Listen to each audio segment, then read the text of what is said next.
go.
صوتی دیگه تا رنج 100 میلیون تومان چی میتونیم نصب کنیم؟ لوازمایی که روی این ماشین نصب کردیم رو بهتون توضیح میدم. ویدئویی که ما میذاریم برای آشنایی بیشتر شما با محصولات و نمونه نصبای ما هستش.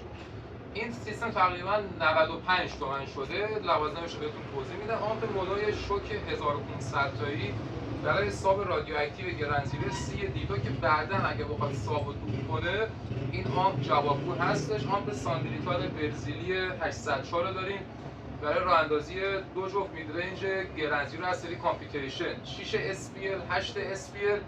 یک تیوتر گرندزیرو هم هست که یادمون رفت اینجا بچینیم. یک تیوتر کامپیوتیشن داریم برای استیج جلو، اونم اسپیل 80 وات آمپور، ولی به پخشش وصل می‌کنید که پخشش 7850 بیتی. کل این فاکتور رو دوستمون با سیماش و کابلاش و تخته‌هاش و یک باتری هم که براش گذاشتیم تقریبا 95 تومن شده و تو این رنج قیمت میتونید این لوازم‌ها رو تهیه کنید.